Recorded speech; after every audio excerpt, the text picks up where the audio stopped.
Bonjour à tous. Alors après avoir travaillé les lignes verticales, les lignes horizontales, on peut travailler sur les lignes obliques.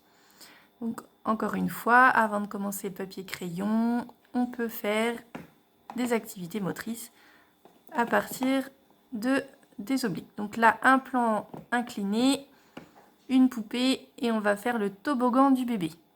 Alors c'est parti.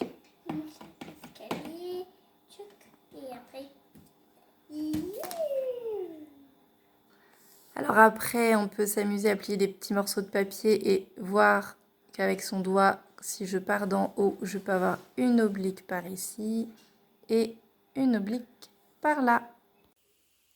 Alors une des choses les plus difficiles quand on travaille sur les lignes obliques, c'est de savoir où on commence et où on s'arrête.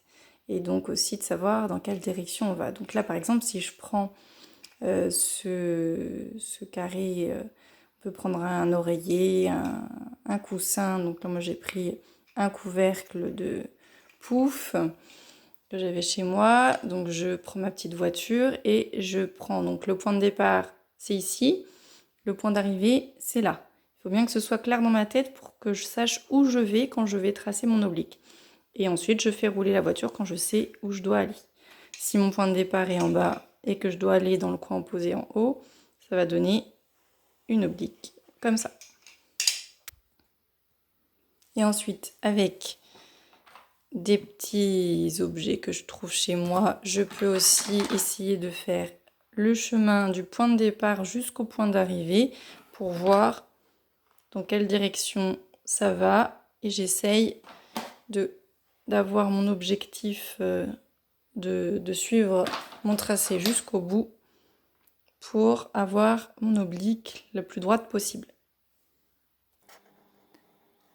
Alors, les lignes obliques, c'est une des lignes les plus compliquées à tracer.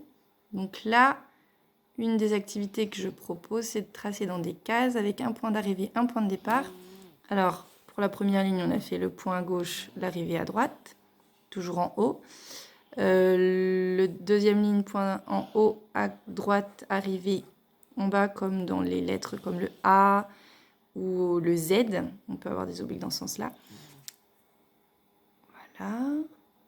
Et la dernière ligne, point de départ en bas et arrivée en haut comme les lettres. Comme le K, il peut y avoir ce cas de figure-là pour le K. Donc parfois, on voit que ça dévie un peu. Hein, c'est vraiment difficile. Très bien. Alors, on peut aussi faire des graphismes. Un sapin, par exemple, avec le point de départ au milieu et, et les lignes qui s'arrêtent au bord. Donc là, ça fait un point de départ et un point d'arrivée. Une autre activité possible, dessiner une feuille. Et cette fois-ci, des points de départ au milieu aussi et arriver au bord de la feuille. Mais cette fois-ci, les lignes obliques vont vers le haut. Et pour finir, on trace des lettres. Donc par exemple, le K, donc d'abord une ligne verticale, puis deux lignes obliques qui partent sur le point du milieu, toutes les deux. Poup! On recommence, on touche le point. Et après, ça va vers le haut, ou vers le bas d'abord, et touche le point vers le haut. Très bien. Je remontre une dernière fois le modèle. Donc j'ai mon point au milieu là, j'ai tracé ma ligne verticale, le point qui touche en haut et le point qui touche en bas. Alors c'est vraiment pas facile cette lettre là. Je vous souhaite bon courage. À la prochaine fois.